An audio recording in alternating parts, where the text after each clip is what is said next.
इस पर एक दावा क्या है वो आपको दिखा देता हूं, उसके बाद आपको इस चर्चा की तरफ ले चलता हूं। तस्वीर पर आगे बढ़ने से पहले एक वायरल दावा आपको दिखाता हूं। इस तस्वीर में क्या दिखाई दे रहा है, देखिए जरा। ये फ्यूल फिल्टर में खराबी हुई है। एथेनॉल वाले पेट्रोल से फ्यूल फिल्टर में खराबी हो गई है। तो क्या ये फ्यूल फिल्टर, अब जरा उस पंप की तरफ, वो जो पहले वाली तस्वीर उस तरफ एक बार फिर से ले जाइए। ये फ्यूल फिल्टर आपको यहां दिखाई दे रहा है।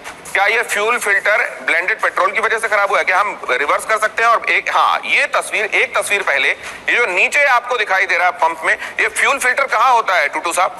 और ये क्या इस वजह से खराब हो सकता है ब्लेंडेड पेट्रोल? ये फ्यूल फिल्टर एक प्राइमरी फ्यूल फिल्टर होता है जो पेट्रोल, जो पंप जो लगा हुआ है टैंक के अंदर, उस सबसे पहले वही डिप होता है पेट्रोल के अंदर, और उसी के थ्रू पंप के अंदर पेट्रोल जाता है, फिर आगे प्रेशर बन के जाता है इंजन के अंदर।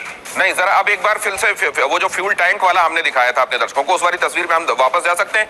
यहाँ ये फिल्टर खराब हो गया, ये बताया गया है। और अभी टूटू साहब ने क्या बताया, जरा वो तस्वीर लाइए। हाँ, यहाँ देखिए जरा, ये है क्या सर वो फिल्टर? ये फिल्टर है, ये है फिल्टर। ये वो फिल्टर है जो इंजन में आगे तेल भेजने से पहले उसमें किसी तरह की इम्प्योरिटी है तो वो जाए नहीं, इसलिए फिल्टर करता है। ये सिंथेटिक फिल्टर होता है, और ये सिंथेटिक फिल्टर है जी। तो ये क्या सर ब्लेंडेड पेट्रोल की वजह से खराब हो सकता है? माइक्रो फिल्टर होता है ये, इसके अंदर इम्प्योरिटीज कोई पेट्रोल। थोड़ा करीब आइए ना सर, इधर आइए आप। ये खराब हो सकता है क्या सर? ये खराब तब होगा जब पेट्रोल के अंदर कोई इम्प्योरिटीज होंगी, तब ये ब्लॉक हो सकता है। और वैसे ये इसके ऊपर कोई असर नहीं होता किसी चीज का, क्योंकि this is made of synthetic material, जो पेट्रोल के साथ खराब नहीं होगा, थिनर के साथ नहीं होगा, इंडस्ट्रियल सॉल्वेंट्स के साथ ये खराब नहीं होगा। मतलब अल्कोहल की वजह से खराब नहीं होगा? बिल्कुल नहीं खराब होगा। यहाँ ये जरूर से ब्लॉक हो सकता है, बाकी ये मेल्ट नहीं करेगा। ये वो चीज है। तो ये अगर कई बार देखिए ऐसा भी होता है कि जानकारी अगर आपको है, तो ऐसा कोई टेक्निकल आदमी हो, गैराज वर्कशॉप वाला, तो ऐसा नहीं कि कोई भी जानकारी आपको दे और आपको सब्सक्राइब करनी पड़े क्योंकि आप उसके बारे में जानते नहीं। टूटू साहब ने आपको ये बता दिया है कि खराब नहीं हो सकता, ब्लॉक हो सकता है इसके पोर्स ब्लॉक हो जाए अगर इंप्योरिटीज हैं तो, लेकिन ये मेल्ट हो जाएगा ये वाली संभावना बिल्कुल नहीं है। ये है पेट्रोल या कह लीजिए ईंधन फिल्टर की हकीकत जो फ्यूल टैंक में होता है। अब जरा ये भी देखिए कि दावा क्या है। दावा है कि E20 पेट्रोल की वजह से फ्यूल इंजेक्टर्स खराब हो रहे हैं। अब ये फिल्टर वाली बात तो आपने देख ली, फ्यूल फिल्टर खराब हो रहा है कि नहीं हो रहा है। अब ये आ गया इंजेक्टर। अब इंजेक्टर का गणित एक बार फिर से टूटू साहब हमको समझाएंगे, एक इसको आके जरा बताएंगे। ये इंजेक्टर्स हैं क्या टूटू साहब? ये पूरा इंजेक्टर है। हाँ। और ये नोजल है इसकी, और ये जो इलेक्ट्रॉनिक पार्ट है इसका इंजेक्टर का, ये दो नेगेटिव पॉजिटिव करंट जाते हैं which is controlled by the ECM। और जब जरूरत होती है पिस्टन ऊपर आता है और वैक्यूम बनता है, तो इससे सप्लाई होती है fuel into the intake of the engine. तो ये जो दावा किया जा रहा है सर, वो ये किया जा रहा है कि E20 पेट्रोल की वजह से फ्यूल इंजेक्टर खराब हो रहे हैं। फ्यूल इंजेक्टर की ये जो सप्लाई होती है जहां पर फ्यूल की, वो जगह भी ऐसी दिखाई दे रही है। और ये कहा जा रहा है कि फ्यूल इंजेक्टर्स भी खराब हो रहे हैं। क्या सैम आपको भी इस तरह का दावा करने वाले लोग मिले? जी, दावा करने, और खुद ARAI ने भी जब अपनी जांच करी थी तब उन्होंने भी इस बात के बारे में तो क्लियरली इंडिकेट कर दिया था कि आउट ऑफ द 18 पार्ट्स जिस पर उन्होंने काम किया था, उसमें जो रबर पार्ट्स हैं या फिर प्लास्टिक पार्ट्स हैं, उनमें वियर एंड टियर हो रहा है। ये तो उन्होंने भी अपने उसमें क्लैरिफाई कर दिया है। तो मतलब यस, नहीं, तो ये जो है ये हो रहा हो सकता है और इसकी संभावना भी है, क्योंकि एप्रीहेंशन पहले ही जताए गए थे, आप ये कह रहे हैं एज के साथ। और इसमें भी जो गाड़ियां BS6 वाली गाड़ियां हैं जिनमें अच्छा, ये जो पार्ट्स खराब हो रहे हैं या तो ये प्लास्टिक पार्ट्स हैं या रबर पार्ट्स हैं? प्लास्टिक पार्ट्स या रबर पार्ट्स, क्योंकि क्योंकि वो हाइड्रोस्कोपिक होने की वजह से नमी खींच ले रहा है और इसलिए ये फ्रेजाइल हो जा रहे हैं। हाँ, उसमें एयर कंप्रेशन जो होता है उसका भी एक रोल होता है, क्योंकि जो 14:1 जो ECU जो काम करता है, इथेनॉल में 9:1 करना पड़ता है। इसमें टूटू सर का भी मैं सर ये मतलब ये मेटेलिक पार्ट को खराब नहीं करेगा? नहीं, मेटेलिक पार्ट्स को नहीं करेगा, बिकॉज मेटेलिक पार्ट्स तो ऑलरेडी उन्होंने तब्दील कर दिए हैं to be able to suitable for the ethanol E20। BS6 नहीं, तो सर ये बाद वाली गाड़ियों में हुआ है ना? जी। लेकिन पहले वाली गाड़ियों में मेटल भी खराब हो सकता है क्या? पहली वाली मेटल भी नहीं उसमें खराब हो सकता, मेटल नहीं E20 के साथ खराब होता। प्लास्टिक एंड रबर पार्ट्स के अंदर वेयर एंड टेयर जरूर हो सकती है।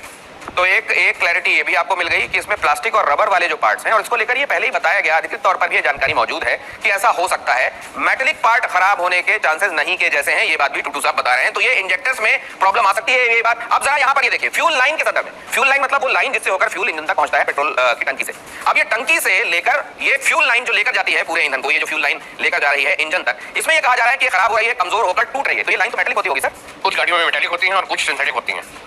तो E20 पेट्रोल की वजह से हो सकता है सर, इसकी संभावना है? जो फ्यूल लाइन खराब होने की। जो मेटेलिक है वो नहीं खराब थोड़ा माइक ऊपर कीजिए जो मेटेलिक है वो नहीं खराब होंगे, पर सिंथेटिक में हो सकता है if it is not compatible तो वो they can become dry and they become जो टूटने वाली हो सकती हैं। चलिए, तो यहाँ पर ये जंग लगा हुआ जो दिख रहा है, ये जंग लगा हुआ है, देखिए ये क्या, अगर मेटेलिक है तो जंग भी लग सकता है क्या? अगर वो जो फ्यूल लाइन है, अगर वो रबर की या प्लास्टिक पार्ट्स का इस्तेमाल उसमें किया गया है तो वो खराब हो सकता है क्या? इसको लेकर टूटू साहब क्या कह रहे हैं वो हमने सुना। टूटू साहब और सैम, आप दोनों का बहुत धन्यवाद अपनी जगह पर आइए। लेकिन अब आप लोगों के पास, क्योंकि सबको यहाँ नहीं बुला सकता था, किसको इस पर कोई टिप्पणी करनी है, अगर आप में से जल्दी।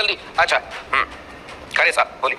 एक्चुअली क्या है, जो आपने टैंक दिखाया है उस टैंक में लगभग 40% पानी दिखाया है, जबकि एक्चुअल में एथनॉल में अगर थोड़ा सा पानी मिक्स करते हैं तो वो भी 20-21 ही जाएगा, 40% नहीं जाएगा। यानी कभी भी पंप को पानी खींचने के हालात जल्द आ जा रहा हो तब ये नौबत आएगी। दूसरा, जिस लाइनिंग की आप बात कर रहे हैं वो लाइनिंग पहले पीवीसी से बनती थी, जो कि ARI की रिपोर्ट में मेंशन है कि वो खराब हो जाते हैं। हालांकि अब E20 आने के बाद अब जो BS6 आ गए, इसमें नायलॉन 11, नायलॉन 12 मटेरियल का इस्तेमाल होता है, जो जल्दी खराब नहीं होता। तो आप ये कह रहे हैं पुरानी वाली फ्यूल लाइन खराब हो सकती है, ये वाली नहीं होगी? बिल्कुल हो सकती है। बिल्कुल एकदम सहमति है यहाँ पे।